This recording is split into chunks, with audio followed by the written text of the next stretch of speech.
a estudiar esta mañana, a recibir de parte de Dios. Hemos venido a la casa del Padre. Él dijo: yo soy el pan de vida. Hay alimento fresco para hoy. Y Él nos va a hablar a través de su palabra. Quisiera hacer un pequeño recorrido porque hoy estamos cerrando nuestra actual serie. Entonces vamos a hacer un pequeño recorrido. Ya llevamos prácticamente terminando agosto y hemos estado en dos grandes series a lo largo del año. Antes de la serie, lo primero que Dios nos dio fue su palabra rema para este año. Ya la estuvo citando Dianita: una cosa hago.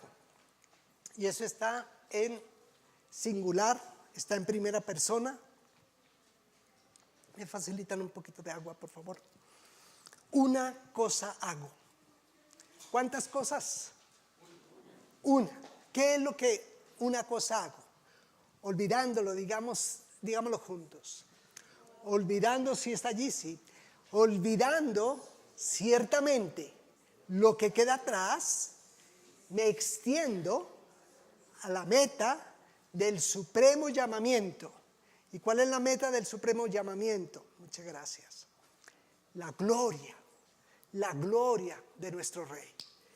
Para eso fuimos creados, para la gloria de Dios.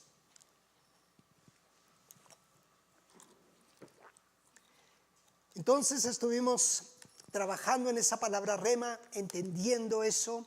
El apóstol Pablo vivió tantas fuerzas en su contra, tanta oposición, cárcel, hambrunas, de todo, pero una cosa, él mantenía el foco en lo importante, en lo trascendente.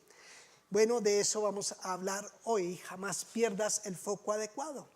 Luego de que estuvimos estudiando esa palabra rema para este año, entonces sigamos con la serie Sígueme. Estuvimos estudiando esa serie Sígueme. Ustedes tienen allí el listado de todas y cada una de las prédicas que estuvimos estudiando en esa ocasión.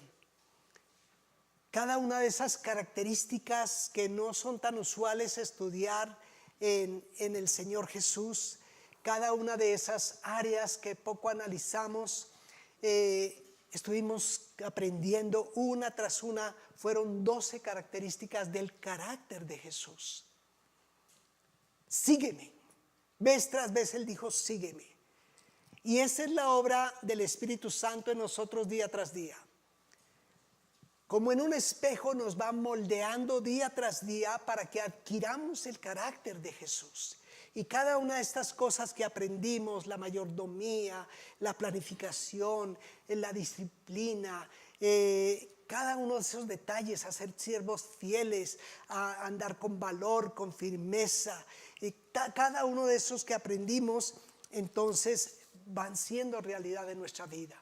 En la medida que estamos siendo conscientes y en la medida de que nos disponemos para que el Espíritu Santo trabaje en nuestra vida. Jesús dijo vez tras vez: no vine a hacer mi voluntad sino la de mi Padre. Y la voluntad del Padre es que tú y yo seamos como Jesús. Recuerden todo lo que se perdió en Edén, el primer Adán.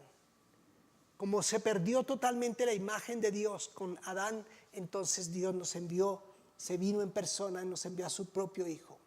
El que me ha visto al Padre, el que me ha visto a mí, ha visto al Padre. ¿Para qué? Para que Él nos mostró que es posible vivir de acuerdo a las normas de Dios. Él se despojó de toda su gloria, se hizo hombre como cualquiera de nosotros, sometido a las mismas presiones, sometido a las mismas tentaciones, pero se dejó formar por el Espíritu Santo. Durante 30 años estuvo trabajando el Señor en su carpintería, trabajo secular, preparándose para un ministerio de 3 años. Esa serie Sígueme, como les dije, fue tan inspiradora para mí que quiero, con el favor de Dios, poder escribir un libro sobre la serie. Pero me llamó tanto la atención porque pasamos a veces años en el cristianismo y no somos tan conscientes de esas áreas de carácter. Entonces, si les invito a que cuando tengan tiempo, tomen cada uno de esos boletines. A veces, cuando termina el servicio o al día siguiente, el lunes, ve uno por ahí boletines en las sillas. Y yo lo miro y digo, Padre, yo hice mi parte. Yo hice mi parte, yo estudié, yo prediqué, yo imprimí. En tus manos dejo. Y oro por la persona que dejó ese boletín abandonado. Entonces, estudien los boletines. Y que el Espíritu Santo trabaje en ti diariamente. No te dediques a oír devocionales radiales. No, siéntate tú con la palabra. Y si quieres, coge y repasa un boletín de esos, pero es un estudio. Dios, quiero que toques mi vida con la palabra que me estás enseñando a través de esto. Y disponte para el Señor. Luego vino entonces un complemento a todo esto, porque estamos viviendo, y lo estuve describiendo con detalle cuando empezamos esta última serie, cómo a nivel mundial hay una crisis general de valores, hay una crisis en muchas áreas. Les presenté un cuadro de la reunión mundial que se hace cada año para establecer las 10 áreas más difíciles que se están trabajando en todo el mundo. Los estuvimos mirando y bueno, Colombia estamos ahí metidos en parte de toda esa problemática, el área económica, el área cibernética, el área climatológica, toda esa área que está agobiando al mundo entero. Son tiempos de caos a nivel mundial. No hay país donde se pueda estar realmente decir tranquilo, aquí no hay problemas.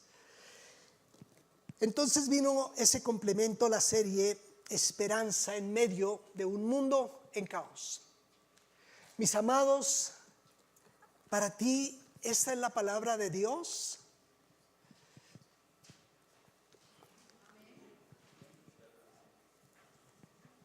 Durante muchos años, 33 años, que no conocía a Jesús, pero estudié con sacerdotes lasallistas. Entonces el sacerdote abría la Biblia y decía, palabra de Dios. Y yo decía, te alabamos, Señor. Y menos mal que no había por ahí una vaquita que hiciera Era una simple manera de decir, era una costumbre, era un hábito, pero realmente yo no alababa a Dios. Y creía ser un buen muchacho. Pues ¿cómo sería que mi mamá me decía que yo era San José cuando conocimos? Mi hijito, ay, le dijo a Yolita, ay, mi hijita. El primer día que la conoció se puso a llorar. Le dije, mami, pero si apenas nos estamos conociendo. Dijo, yo creo que tú te vas a casar con ella. Mami, pero si nos estamos conociendo, yo avergonzado con ella. Y dijo, ay, mi hijita, se lleva un San José. Yo le dije, pues mamita, estamos perfectos porque yo me llevo a la Virgen María. Entonces no te preocupes. Entonces era un buen muchacho, pero realmente para mí la Biblia no era la palabra de Dios. Cuando una vecina vino allá donde vivíamos al sur de Bogotá, vino y nos compartió el mensaje, fue algo de Dios, fue algo del Señor. Ese día, esa noche, entonces allí me senté y le dije, bueno, Señor Dios, yo toda la vida me ha gustado la Biblia, he tenido una Biblia porque yo tenía mi Biblia, pero realmente no he tomado en serio que esta es tu palabra. Si esta es tu palabra, Señor, yo me voy a poner a estudiarla y te pido que tú me muestres quién eres tú, quién soy yo y qué esperas de mí. Y así comenzó el proceso. Y era tan fascinante para mí que entonces ya no había casi que noche. Se despertaba mi esposa y me encontraba estudiando la Biblia, fascinado, se me pasaban las horas. Y entonces ella pensó lo que dicen, que el que estudia la Biblia se vuelve loco. Mi esposo se está volviendo loco, porque yo pues era muy he tenido muy buen sueño, pero no, me fascinaba la palabra. Entonces, mis amados, esta es la palabra de verdad. Los cielos y la tierra, todo lo que conocemos pasará, pero esta palabra permanece por los siglos de los siglos. Entonces, tomemos en serio la palabra. Estamos cerrando hoy nuestra serie Esperanza en medio de un mundo en caos. Hemos navegado por la serie y hoy estamos cerrando. Estuvieron mensajes hermosos, mensajes espectaculares los que estuvimos estudiando. Espero que usted los haya disfrutado, que usted los haya asimilado. Estuvimos el antepenúltimo. Debemos vivir motivados y motivados por el Señor, no por la motivación de la publicidad, que la publicidad es especializada en motivar, ¿cierto? Para ventas. Pero no es eso, no es que sea un optimismo. Es como nos enseñaron, es la motivación que proviene de las promesas de Dios que son sí y son amén. Entonces mira, piensa en tu hijo. Tú eres un padre confiable y tú le dices, hijo, ¿sabes a dónde vamos a ir a mitad de año a vacaciones? Sí, señor, ¿a dónde? Dice, nos vamos para Cartagena. ¡Wow! ¿Eso motiva a ese muchacho? Está feliz. ¿Y por qué está feliz? Porque sabe que si su papá lo dijo, eso es así. Es la palabra de su papá y mi papá siempre cumple lo que promete. Entonces él va a estar motivado. Pero hijo, hay un requisito. Era la noticia buena, ya cuál es la mala. Que debes estar en notas por encima de 4. Si no estás por encima de 4, hijo, no hay paseo a Cartagena. ¿Listo? Vamos, papá. Tiene su condición. Y esas son las promesas de Dios. Dios habló, Dios dijo, Él hará. La parte mía es cumplir la condición. Entonces, estuvimos también analizando ya hace 8 días de qué nos habló María Fernanda.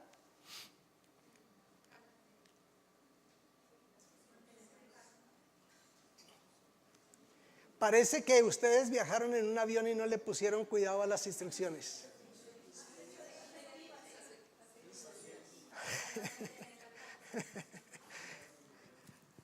Cuando hacemos lo que Dios dice que debemos hacer y caminamos como Dios dice que debemos caminar, ya no nos importa que venga la turbulencia, los malos tiempos, las dificultades, la persecución, lo que sea. ¿Por qué? Porque estamos haciendo lo que nos corresponde hacer. Y sabemos que quien diseñó esas instrucciones es el Dios Todopoderoso que controla cielos y tierra. Bueno, mis amados, entonces, ¿qué pasa ante la crisis? Ahí les escribí, ante la crisis el cerebro de cada ser humano reaccionará de acuerdo al equipamiento que tenga. Mira bien eso, el cerebro de cada ser humano reaccionará de acuerdo al equipamiento que tenga. ¿Cómo reaccionaron los niños que se perdieron, estos niños indígenas que se perdieron? ¿Cómo reaccionaron? De acuerdo a su equipamiento. Lograron sobrevivir porque ellos conocían el lugar, porque ellos conocían las planticas. Ellos no se pusieron a pensar, si nos quedamos quietos es más seguro, más fácil que nos encuentren. ¿Qué habría pasado si los niños sobrevivientes hubiesen sido niños urbanos? Seguramente habrían muerto todos, ¿no?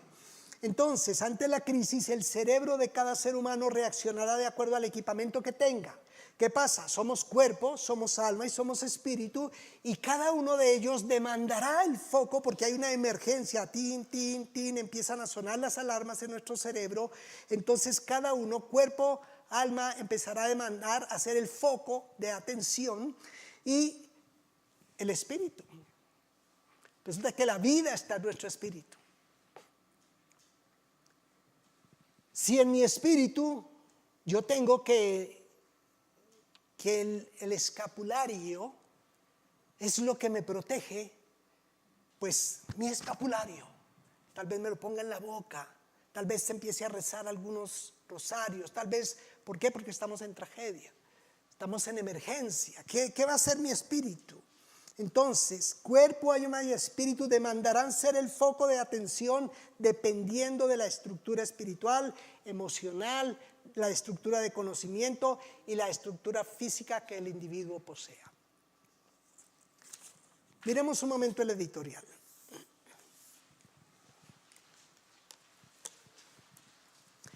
las ilusiones en vuelo que todo piloto de avión debe conocer y sabe manejar.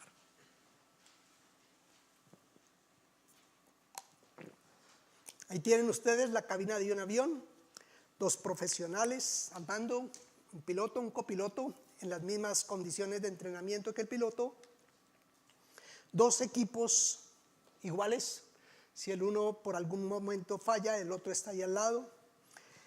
El entrenamiento de un piloto para aviación comercial toma cientos de horas teórico-prácticas.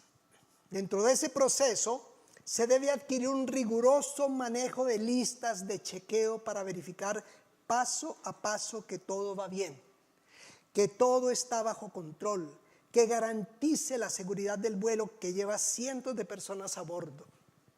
Sin embargo, hay un tema que es mucho más complicado de seguir que listas de chequeo, y es el tema de las ilusiones en vuelo.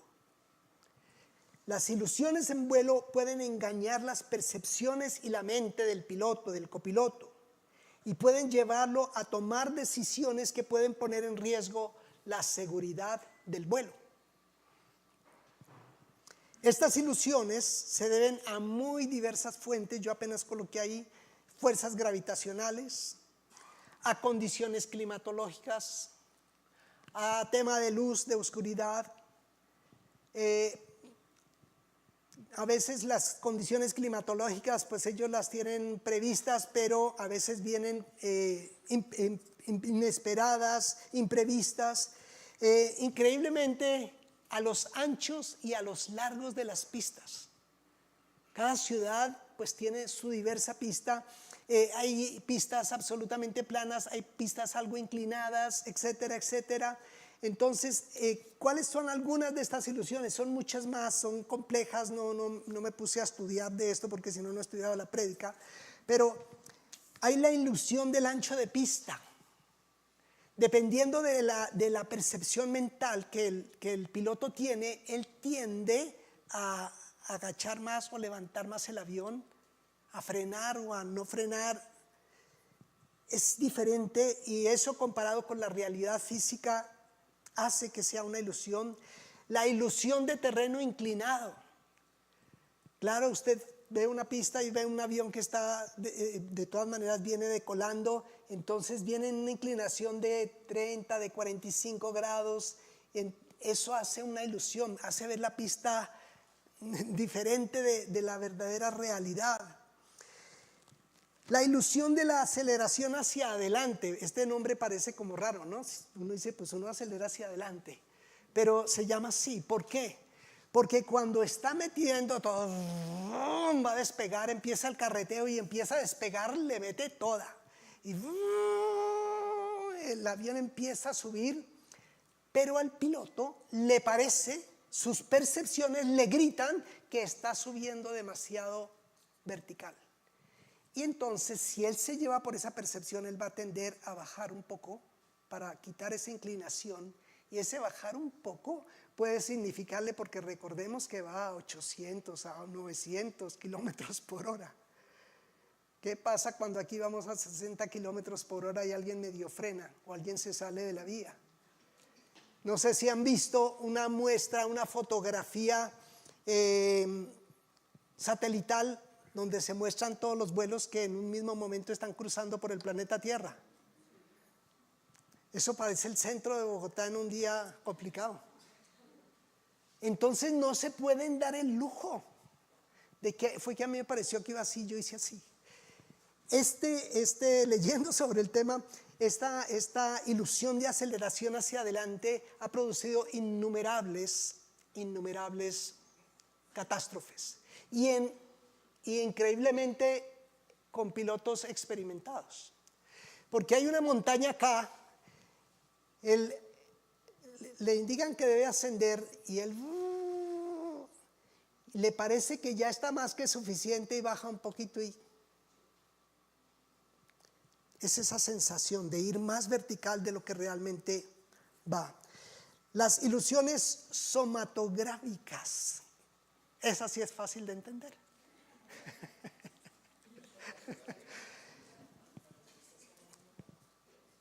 Es una ilusión cuando viene, como aquí ustedes saben, Aeropuerto El Dorado, despega y luego tiene que dar toda una curva para coger hacia el norte.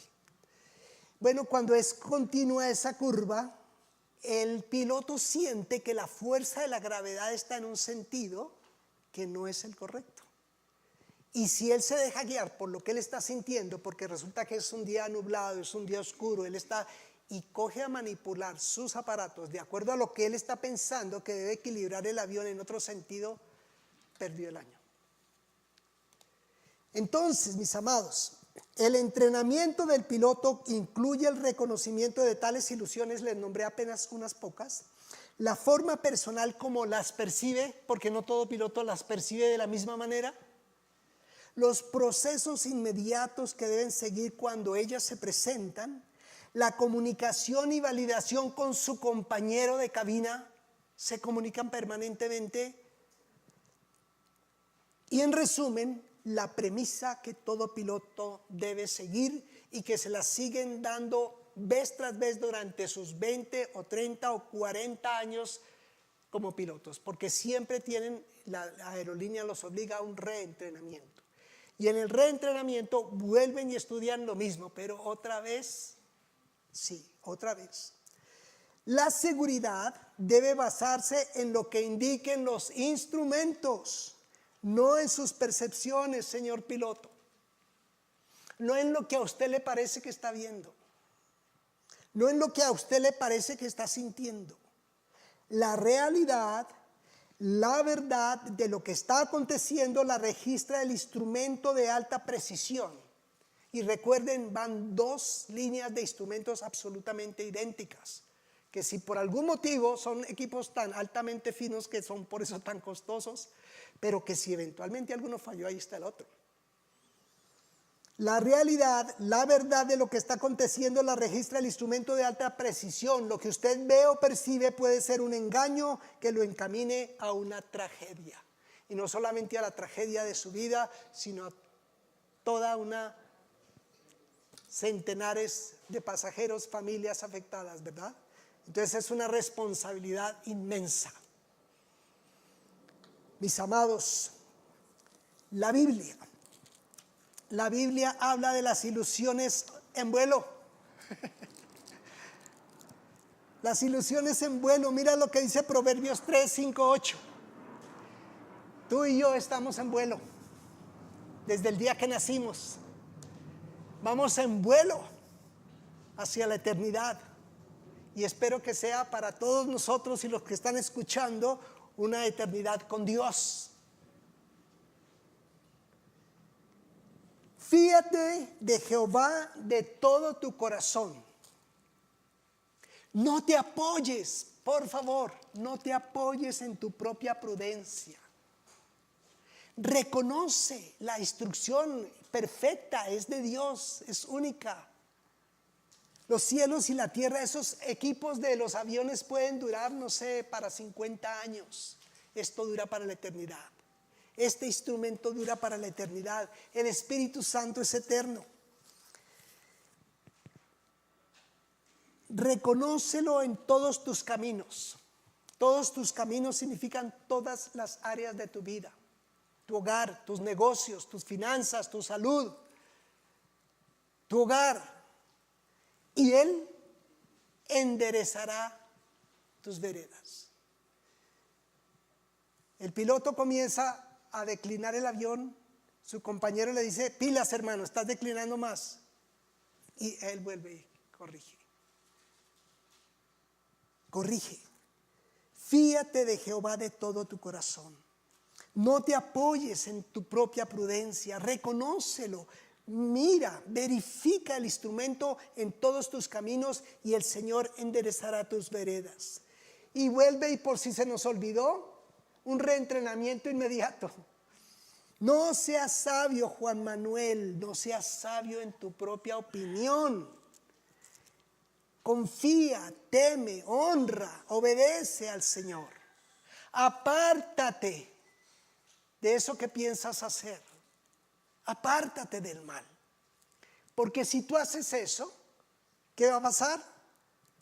será medicina para tu cuerpo, será refrigerio para tus huesos. Estarás salvándote tú, estarás yendo con la familia que vas en vuelo firme, estarás bendiciendo generaciones, porque de eso se trata nuestra caminar en Dios. Somos el luminar que alumbra un mundo perdido. Tenemos una tremenda responsabilidad. El piloto comercial tiene una responsabilidad por centenares de pasajeros que van ahí. Nosotros tenemos una responsabilidad porque Dios no piensa, recuerda, solamente en personas, sino en familias, generaciones, naciones enteras. Tenemos una responsabilidad con las naciones que vienen. Padre, en el nombre de Jesús, gracias porque, Señor, al entrar en esta conclusión de este último tema, Dios, queremos darte la honra y la gloria por todo lo que hemos aprendido este año. Padre, yo oro porque tu Espíritu Santo, Señor, sea avivando el fuego de tu palabra en nuestro corazón. Que realmente seamos unos enamorados de ti, adoradores, no de lengua, sino en espíritu y en verdad. Hombres y mujeres apasionados por ti, apasionados por tu palabra y apasionados por tu propósito. Gracias por esta serie, Señor, y esta última parte que aprendemos hoy. En el nombre de Jesús. Amén. Mira, ¿cuál debe ser el foco entonces de un verdadero discípulo? ¿Cómo prepararnos para que, llegado el momento de crisis, entonces no erremos en nuestras decisiones? 4 puntos. Primero, que todo tu ser tenga claro lo que realmente es trascendente. ¿Es trascendente lo temporal o lo eterno? Jesús nos habló de ello en Mateo. Todo el que quiera salvar su vida, la perderá. Pero todo el que pierda su vida por causa de mí, la salvará. Eso ha dicho el Señor. En el versículo 16, en el versículo 26 de Mateo 16, mira cómo el Señor complementa eso que he citado.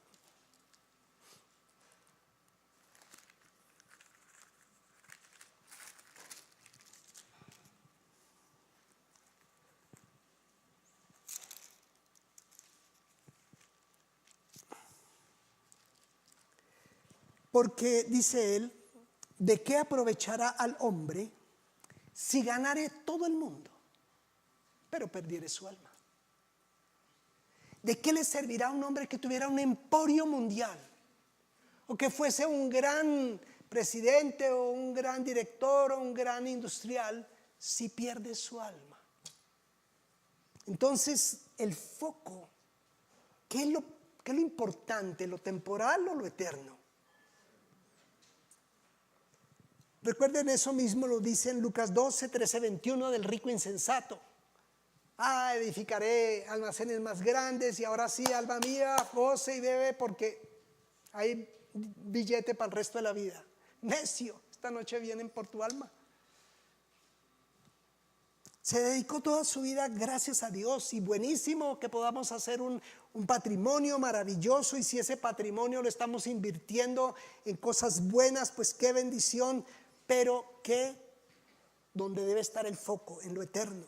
Pablo nos habló de ello en 2 de Corintios capítulo 4, 2 de Corintios capítulo 4, versículos 16 al 18. Dice el apóstol Pablo: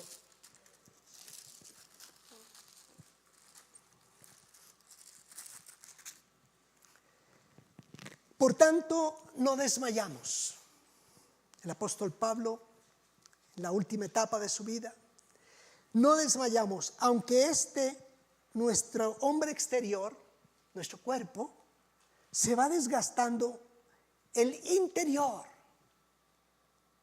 ese espíritu, esa presencia de Dios en nosotros, no obstante, se va renovando de día en día.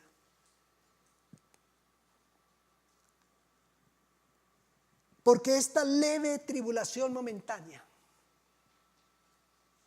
cárcel, persecución, Para Pablo era una leve tribulación momentánea, que 1 año, que 2 años, que 5 años, que son comparados con la eternidad. Produce en nosotros un cada vez más excelente y eterno peso de gloria, porque entre más va pasando el tiempo, más cercano estamos de ir a la presencia del Señor. Entonces, ¿qué hace el apóstol Pablo? Dice, entonces nosotros no miramos las cosas que se ven, todo esto es temporal, pero las que no se ven son eternas. Entonces, ese es el punto 1, que todo tu ser tenga claro qué es lo que realmente es trascendente, lo eterno. Por eso también el apóstol Pablo dice que no miremos las cosas, sino que miremos lo alto. Que miremos lo alto. Luego, segundo, decide desde ya qué manual de instrucciones vas a seguir. Estoy hablando para una persona que tal vez por primera vez está escuchando la palabra de Dios, entonces voy a enfocarme en lo eterno. Por supuesto que somos cuerpo, necesitamos comer, necesitamos vivir, necesitamos pagar arriendo, necesitamos pagar educación de nuestros hijos. Claro, Dios no es ajeno a todo eso. Por supuesto, es parte de nuestra responsabilidad, pero prioridad 1, la eternidad.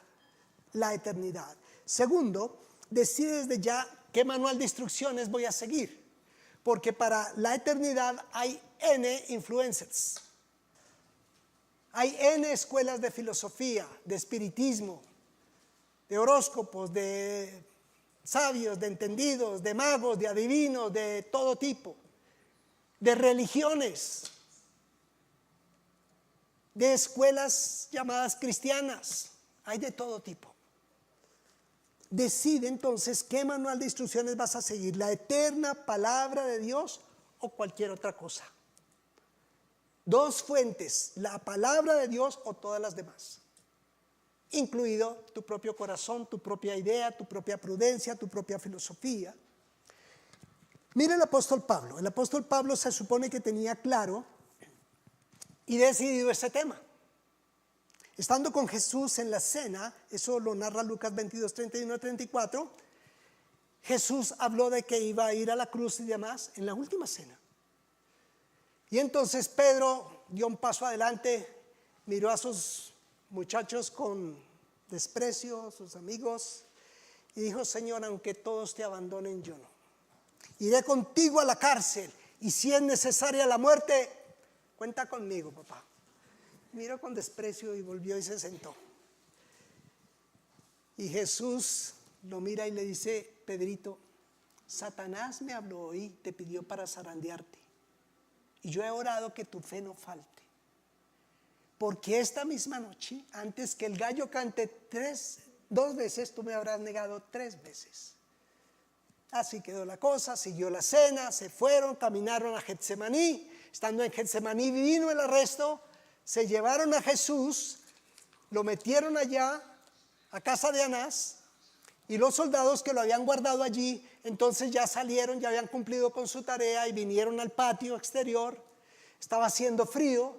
Pedro seguía de lejos a ver qué pasaba. Y los hombres hicieron fuego. Una muchacha vino y puso a hacer tinto. Creo que era Juan Valdés, me parece. Cafecito, estaba haciendo frío. Y Pedro se acerca y dice, tomar un café. La chica que estaba haciendo el tinto, de pronto lo mira y dice, ay, miren, este es uno de ellos, de los que seguían a Jesús. Se espanta Pedro y dice, ¿qué pasa, muchacha? Estás en un error. Bueno, la chica no puso bola, siguió, los hombres la miraron. De pronto otra dice, tú eres Galileo. Tú estabas siguiendo con Jesús. ¡Hombre! Ya le dije que yo no lo conozco. Y se hizo para otro lado y dijo, lástima el tinto. De pronto se le acercan otros 2. Tú eres de él. Y empieza a vociferar groserías. Si es un discípulo de Jesús, no se pone a decir groserías, ¿no? Pero el hombre no dice hay groserías en la Biblia, pero eso es lo que yo interpreto. Pues, no, este no es de ellos, es que los de ellos no dicen groserías. Entonces empezó a vociferar. No lo conozco, no tengo nada que ver con ese hombre, me quiero, ábranse.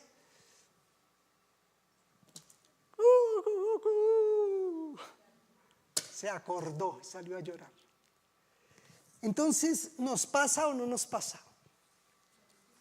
Mientras todo va bien, mientras estamos en Playa Alta, cuán glorioso, y cantamos, ponemos alabanzas y todo chévere. Pero ¿qué cuando vienen los problemas? ¿Qué cuando viene la pérdida de empleo? ¿Qué cuando de pronto un hijo se sale de los carriles?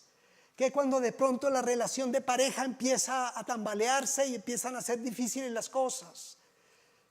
¿Qué cuando se pone dura la economía? Cuando hay que pagar arriendo, colegios, cuando la plata no alcanza. Ahí como que se nos baja la nota. Ahí como que nos olvidamos que le conocemos. Entonces decide ya qué manual de instrucciones vas a seguir. Señor, tu palabra, voy a la palabra. Porque empezamos a pensar, pero ¿por qué Dios permite que a mí me pase esto? Pero ¿cómo, Señor? Y empezamos a nombrarle las listas. Si yo sirvo en la iglesia, si yo esto, si yo esto y si yo esto. Y le empezamos a dar todas la lista de lo que hacemos. ¿Por qué a mí? ¿Y cómo a aquel sinvergüenza en la esquina no le pasa nada? Recuerden a Asaf en el Salmo 73. Es que nuestro corazón es el ser humano. ¿Sí? Tercero, el foco adecuado entonces. El foco adecuado está en el centro de tu llamado. El propósito de Dios con tu vida. Decide a dedicarle el tiempo necesario en tu agenda. ¿De qué estamos hablando aquí? Dios nos creó con propósito, ser para su gloria. Dios nos creó con propósito. Ahí vamos a hablar de la iglesia de Cristo. La iglesia. El propósito general de la iglesia es predicar a Cristo. Pero la iglesia somos un cuerpo y cada cuerpo está compuesto de muchos miembros. Entonces, ¿qué miembro soy yo del cuerpo? ¿Soy mano, soy ojo, soy oído, soy pies? ¿Qué miembro soy? Y la idea es que cada miembro haga lo que debe hacer, ¿sí? Entonces, de eso se trata ese punto 3. ¿A qué me llamó el Señor exactamente a hacer? Y recuerden que esto es un proceso. Piensen en sus hijos, los que tienen niños pequeños. ¿A qué está llamado ese niño? ¿Cuál es la vocación que va? ¿Usted sabe? ¿No es cierto que no? En la medida que el niño va creciendo, muestra deseo por deporte, deseo por las artes, deseo por la música, deseo por leer, deseo por esto, deseo por lo otro. Entonces tú vas mirando y como padre vas encaminando, lo vas poniendo en cursos aquí, en cursos allí, y tú vas mirando para ir descartando, ¿cierto? Y poco a poco, entonces llega un día, tal vez 15, 17, 18 años, donde el chico, la niña dicen, a esto voy a dedicar mi vida. Eso hablando en el área vocacional. Bueno, es muy parecido en el plano espiritual. Es muy parecido. Vete de tu tierra y tu parentela a la tierra que te mostraré. No le dijo más, no le dio detalles. Moisés, necesito que saques de Egipto a mi pueblo. No le dio detalles. Jesús tomó 30 años con su Padre para tener claro su propósito. El Señor Jesús entonces, ahí dice en Juan 18:37, cuando estaba delante de Pilatos, Jesús ya tenía claro: yo para esto he nacido y para esto he venido, para dar testimonio a la verdad. Ese era el propósito general de Jesús. Cristo es un testimonio real de que Dios y su palabra son absolutamente veraces. Es así de claro. Que el 90% del mundo lo desconozca.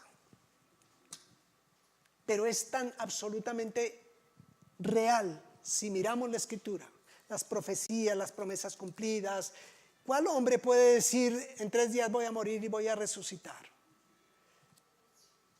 Y menos que eso que va a suceder se haya hablado durante 2000 años antes, vez tras vez. Entonces, la Biblia tiene evidencias internas y externas de que son la palabra de Dios y que son verdad. Pero si no nos bastara la Biblia, Dios se vino en persona a través de Jesucristo y todo lo que se habló de Jesús se cumplió y lo que está escrito de Jesús se seguirá cumpliendo. Entonces, mis amados, el Señor Jesús se preparó entonces 30 años para llevar a cabo el propósito. Recuerden Juan 17:4. Padre, te he glorificado en la tierra, he acabado la obra que me diste que hiciese. Estamos hablando, Señor, voy a trabajar en mi propósito. ¿Para qué estoy aquí? Recuerden la época de COVID. Unos de los campeones, de los héroes de la época de COVID, pues fueron los médicos. No sé si haya existido algún médico que haya dicho, no, yo que voy a arriesgar mi vida para irme por allá. Pero ¿cómo si tú eres médico? Y el cual médico dijo, no, de malas. No, creo que no hubo ninguno, ¿no? En un principio persiguieron a médicos, los querían sacar de sus apartamentos, ¿recuerdan? Pero ellos tenían claro, no, mi propósito es este, y a costa de su propia vida, allá estaban atendiendo a los pacientes. De eso se trata, mis amados. El apóstol Pablo tuvo claro su propósito, Gálatas 1, 15, 17, pero cuando agradó a Dios que me apartó desde el vientre de mi madre y me llamó por su gracia a revelar a su Hijo en mí, para que yo le predicase entre los gentiles. Revelar a su Hijo en mí para que yo le predicase entre los gentiles. Ya, claro, su propósito, predicar a Cristo entre los gentiles. ¿Qué hizo Pablo? Se puso a consultar, a preguntar. No consulté enseguida ni con carne ni con sangre, con ningún ser humano. Ni subí a Jerusalén a los que eran apóstoles antes que yo. Se fue a Arabia 14 años. El apóstol Pablo se dedicó a pasar tiempo con Dios para afinar su llamado y para prepararse para su llamado. Ese hizo el apóstol Pablo. Entonces, mis amados, nosotros tenemos la gran comisión, pero somos un cuerpo y debemos saber dentro del cuerpo qué debo hacer yo para dedicarme a hacer lo que me corresponde hacer, aunque no haya circunstancias. Me agradó, me impactó, y hablábamos eso con mi esposa, ver y gozarnos allá con nuestra hija, su esposo, estar construyendo una casa, todo lo que implica. El arquitecto quedó mal, abandonó el proyecto. Conseguir gente allá es sumamente complicado, difícil conseguir un electricista, un plomero. Pero, mejor dicho, más fácil conseguir un neurocirujano. Entonces, muy difícil, una responsabilidad profesional que demanda tiempo completo, pero allí estaban en el ministerio con sus familias, allí estaban en el ministerio de la intercesión. Allí estaba en el ministerio de hombres Carlos Mario. Eso es. No hay 4 hijos, fácil 4 hijos, ¿sí o no? Diferencia de un añito. Pero no hay problema, no hay objeción, no hay disculpa, ¿no? Nuestro propósito es este, que Dios usa un buen ingreso, un buen trabajo, buenas relaciones, para que nuestro propósito sea más poderoso, más impactante. De eso se trata. ¿Cómo usa Dios toda mi área vocacional para que mi llamado al foco eterno, a lo importante, a lo trascendental, tenga un realce? Y fue nuestra experiencia con mi esposa. Hace 36 años conocemos al Señor. Hace 23 que estamos de tiempo completo, pero 13 años en nuestro trabajo, odontología, ingeniería, compromisos, niños pequeños, todo, con la comunidad, allá en la Junta de Acción Comunal y de todo, ¿no? Pero siempre el foco, a esto me llamó el Señor. Cuando ya dijo el Señor, Juan Manuel, es tiempo ya de dejar estas arandelas, ya hemos provisto recursos, ya hay un patrimonio, hágale. Listo, Señor, vamos para esa. Pastorear la iglesia. Ahora hay un nuevo, ya limitándose el foco allá, dejar un legado. CFC Kids. Entonces, gracias a Dios por todo el equipo, por ustedes comprometidos con la obra, comprometidos con la iglesia, líderes comprometidos. Aquí la iglesia continuará. Nosotros necesitamos dedicar el foco a sacar adelante ese proyecto educativo. ¿Y para qué? Para que vengan otros llamados por Dios a continuar con ese proceso, para levantar generaciones que bendigan Colombia, las naciones de la tierra a donde Dios los envíe. Ese es el foco, ese es el punto. 4, haz lo que debes hacer en tu área vocacional. Sí, pero pastor, ¿y qué? ¿Y la comida y el arriendo? Haz lo que debes hacer en tu área vocacional como buen siervo de Dios, echando toda vuestra ansiedad sobre Él. Vienen problemas, echa toda vuestra ansiedad. Recuerda, no vamos a ir allá porque no tenemos el tiempo, he avanzado el tiempo bastante, pero Jesús nos da en Mateo 6 ese pasaje del afán y la ansiedad. No se afanen por qué comeremos, por qué vestiremos, por qué comeremos. Miren las aves, miren los lirios. ¿Quién le ha comido a las aves? ¿Quién viste los lirios? Buscad. Termina ese pasaje diciendo, el orden es este, muchachos. Busquen primeramente el reino de Dios y su justicia, y todo lo material se os añadirá. Pero por una extraña dislexia e ilusión de vuelo, nosotros buscamos primero que todo lo material, y lo de Dios ahí añadiremos si me queda tiempo, Señor. Tú sabes lo ocupado que estoy. El orden. Teme a Jehová y apártate del mal. El orden. Buscad primeramente, no segundamente, el reino de Dios y su justicia, y todo lo demás se añadirá. Todo lo demás se aparejará. Dios, cuando yo estoy haciendo lo que Dios me llamó a hacer, entonces Dios se encarga de establecer las relaciones, de establecer las personas, de establecer la gracia, el favor, la habilidad. Y Él nos va llevando de gloria en gloria hasta donde Él quiera. Entonces ese es, hacemos nuestra área vocacional con excelencia, con todas las características que vimos en Sígueme, con disciplina. Somos los mejores en el área donde Dios nos puso. Gracias a Dios que continuamente oímos aquí menciones de honor y cosas de los trabajos, de los lugares donde ustedes laboran. Nos gozamos con mi esposa de ellos. ¿Por qué? Porque son... ¿De dónde es usted miembro? De Palabra Viva. Este es una persona, eso espero. Este es mi hijo amado en quien tengo complacencia. Bueno, mis amados, todo lo expuesto en general es imposible vivirlo en la práctica. Todo lo que hemos hablado es imposible si no hacemos esto que viene, estos detallitos que vienen. Intimar con el Espíritu Santo. Abramos un momentico todos en 2 de Timoteo y les leo unos versículos. Estamos cerrando la serie, estoy tomando un poco más de tiempo de lo habitual, pero es nuestro cierre. 2 de Timoteo. Pablo ha dejado a Timoteo en Éfeso para pastorear la iglesia, una iglesia difícil, un puerto muy próspero, mucha cosa se movía, muchas religiones, muchas filosofías, mucho pecado en Éfeso. Y entonces, cuando uno está pastoreando una iglesia tan inestable, con hombres que van, que un día cambian, que otro día se van, que resultan en pecado, etcétera, eso desestimula al pastor. Entonces Pablo le escribe esta carta a Timoteo. ¿Qué le dice en el versículo 6? Timoteo, te aconsejo que avives el fuego del don de Dios que está en ti por la imposición de mis manos. Aviva, muchacho. Y eso está la palabra hoy para nosotros. Avívanos, Señor. Avívanos, Dios. Avívanos. ¿Por qué? Porque Dios no nos ha dado un espíritu de cobardía para decir, no, esto mejor yo me voy, esto no da más, esto está difícil, esta gente es muy complicada, esta iglesia esta iglesia lo otro. Dios nos dio un espíritu de poder, de amor y de dominio propio. Entonces vamos en el foco.